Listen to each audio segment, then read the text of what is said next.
started. If you have questions, please make sure you use the raised hand feature and we'll call upon you. It looks like Ben, you've got the first one. Coach Brew, go ahead and unmute yourself if you can. Ben, you can have the first question. Yeah, hey Bruiser. Just how has Kaysen been feeling since Wednesday night, and has he been able to take part in any basketball related activities since then? Well, we haven't done a lot of basketball activities, period. So usually after like a night game, the next day, we don't do much on the floor. So he's just been getting treatment, and then we'll see how it goes. We're already in Arkansas, so we're gonna practice this afternoon. So we'll see how it is.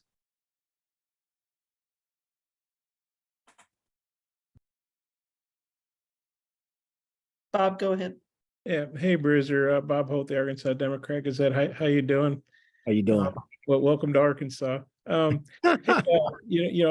Sheboy, he's obviously a great player. He had a great game here last year. I think he had 30 and 18. And then Arkansas, kept him under control pretty good at Rupp this year, 7-7. What do you remember about what Arkansas did in that game?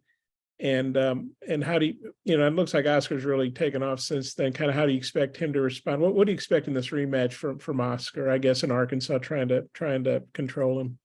Well, I mean, I think you just got to be a little bit more active than he was in the last game. Sometimes you got to go to your game instead of waiting for your game to come to you. And that's what he's been doing. That's why he's been playing really well as of late. They did a good job. The Twins did a good job of being physical. They crowded him a lot. So, he just didn't have that type of game he usually has for us. But I think that was sort of an eye-opener for him that night. People really criticized him for only having 7 points and 7 rebounds. That's usually not a Sheboy outing. But I think since then he's realized, what, sometimes I just got to go at it myself. Thanks. Go ahead, Larry.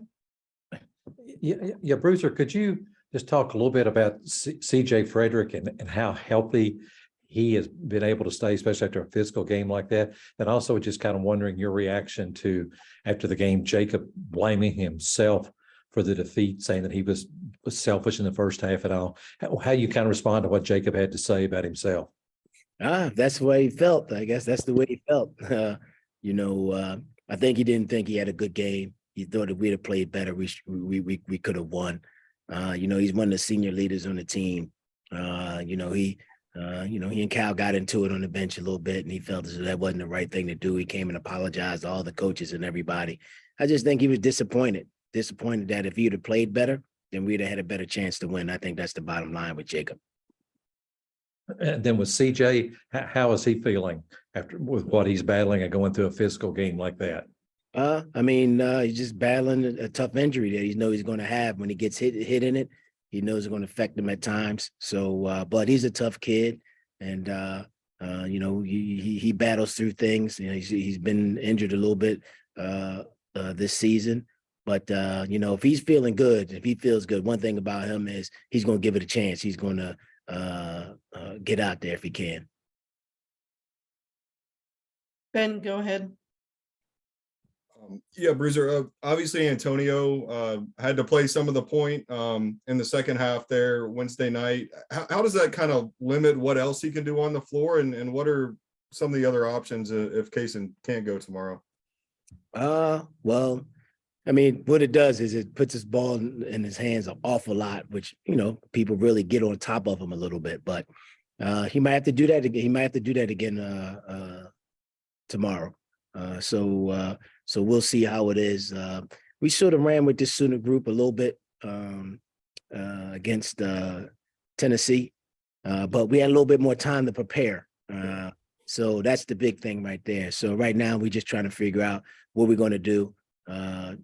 What's the best thing for Antonio, not only Antonio, but Adu for Chris, and see how that goes in terms of that. But we got a little bit of time to prepare, so we'll try to do it the best way we can. Tristan, go ahead. Hey, Bruiser. Talking to the team the last few weeks, they've really focused on that refuse to lose mantra. Just talking about how if they lose, time has ran out on them.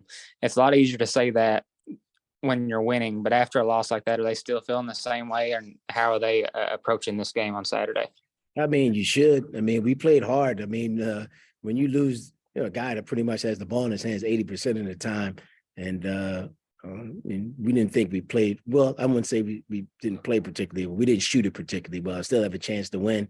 Like you said, the time just ran out. Got to give Vandy credit. They made the big shot at the end of the game, but we fought. It's hard to make that adjustment when you lose your two primary ball handlers. You don't have them for the entire game, but our guys still fought. We went up. We took the lead, but like I said, sometimes you got to tip your hat to the other team, and Vandy made a couple of plays at the end of the game, and they were able to do it. But I think our team effort, everybody saw the team effort. It wasn't like we lost not because of our effort. Bob Holt, go ahead. Hey, Bruiser, Nick Smith, missed a bunch of games, including the game in Rupp. Now he's back, and I think this will be a 6th game back, and seems to be getting himself back into the groove. Just what do you think about Nick Smith, and how do you think he changes Arkansas with him being back? Well, he's a talented player. I mean, unbelievable talent. Gives him more depth. I think that's one of the biggest things. I thought at the beginning of the year, they didn't have as much depth. So he gives him another player. And not only that, he gives him versatility. He can sub for other people. So that actually adds to your depth, although you're only adding one guy. He could play the point, he could play the wing, you know what I mean? So if you see, they've played different lineups, they played small, they played big since he's come back. So he's given them some versatility just because how he is as an athlete. But he's been starting to play well. When you're out for a long time like that and you start getting on the court, it takes you a little bit of time, but he's starting to play pretty good for him. John Wong. Hey, Bruiser. Coach Cal has talked incessantly about just going out there, playing the game, not worrying about the score, but it turns out there's going to be a lot riding on this game. So how do you strike that balance with the guys and getting them to relax and have fun, and yet realize the importance of the game itself in terms of conference seeding and such? I'll be honest with you, I don't think our guys even pay attention to that. I just think that we just, like Cal said, you just go out and play. Don't worry about the score. If I was to go around the room and ask the guys, what this game means on Saturday, they'll probably say no. They just say, I know we lost on Wednesday night and we're going to try to get one back. But we don't harp on it as a staff. We don't sit in and talk about those types of things in meetings or anything with the players. So for us, it's about just trying to get back on the winning track and playing the type of basketball we think we can play. Go ahead, Larry. Yeah, Bruiser, if for some reason Kaysen cannot play, what do you kind of see for a do? How do you kind of adjust his role? How many minutes would you feel comfortable with him doing at the point, and what kind of things are you guys kind of thinking about with him? I know Kaysen, he played in the Tennessee game, but I mean, that's what you would, if you would envision anything, you would envision that. In the Tennessee game, he played some point. We did some different things out of it. With him out there, with just him, Antonio, and also Chris and CJ. So those are the type of things we've had a little bit of experience with it. But so we just try to hark back to that a little bit and put him in the best situation we possibly can. Go ahead, Bob.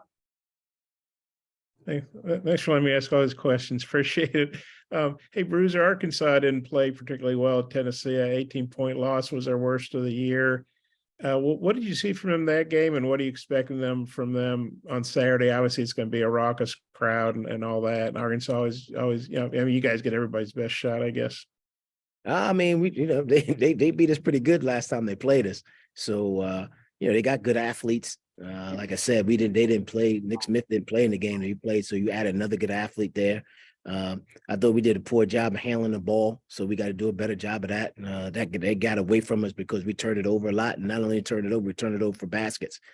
So we know we're going to have. We've been in the environment. Some of these guys were in the environment last year when we played, so we know we're going to have a tough team. They're a good team. I know they've had some tough times out there, but and any given night, their talent can be as good as anybody's in the league. And we know we're going to play against a team that got really good athletes, and they gave us a hard time with that the first time we played them. Thanks. Go ahead, John. Bruiser, I'm not singling you out. I've asked all the assistant coaches this, but we enjoy seeing you and listening to your perspective. But Coach Cal, he used to do all of these pregame, post conferences, and pregame conferences, and now he's not done any of those. Do you know why that's changed, and what specifically is your thought on being able to come out here and speak with us guys? No, I don't know how it's changed since I've been here. I've been doing it, so I don't know what the change was. That's something you probably have to ask him. But I mean, I was a head coach for 20 years, so getting in front of the media is not is not a big deal to me. So if Deb says, and even before Deb, Eric was like, "Hey, we're gonna put you in front of the media." I don't get intimidated. I did this myself for a long time, so honestly, I appreciate it. You know what I mean? You know, get somebody perspectives other than the head coach. And like you ask some questions, so maybe somebody other than the head coach can answer it. We'll take two more, one from Ryan, and we'll finish up with Larry. Hey, Bruiser, Ryan Black here with the Louisville Courier-Journal.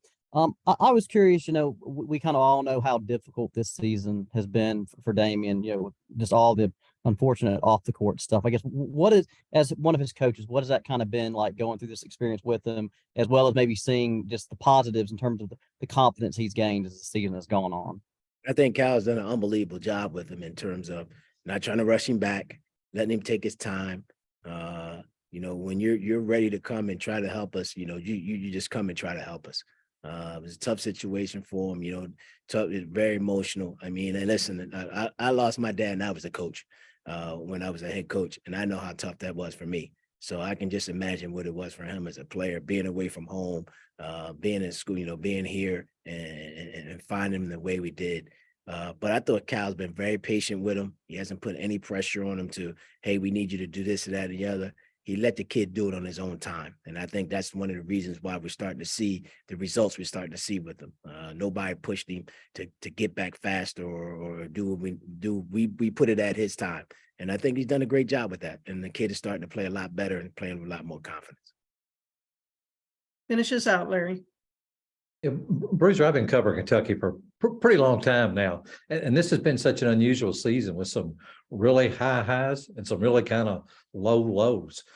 As a coach, how do you kind of help your players get through that when you look at the fan base and they're up and down, you know, so excited, so depressed? How do you make sure players don't get caught up in any of that? Well, Kentucky is one of those places that the fans do get really high and really low.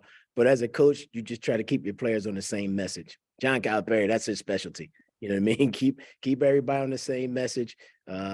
Keep looking forward. He really talks about, you know what I mean, the outside noise, because you get a lot of it here. But I think he does a great job of just keeping everybody on the same message. So when the fans are on a high and low, we try to keep the players pretty much even keel, or just trying to make sure we keep progressing. That's the most important thing right there. So we as a staff, and I guess we as a team, we don't really get into the roller coaster emotions like everybody else does. If you do, then you're going to lose a lot more games than you're going to win. You're not going to be able to, you know, we've had some unfortunate things in terms of our injuries and things like that, where we had to make a lot of adjustments. And I think our kids have handled it great. So for us, if you have the emotional highs and lows as the fans, you're never going to win. All right. Well, thank you, Coach Bruiser, and thank you everyone for joining us. Appreciate your patience and flexibility to do this virtually today. If we don't see you in Fayetteville tomorrow, we'll see everybody in Nashville. Thank you.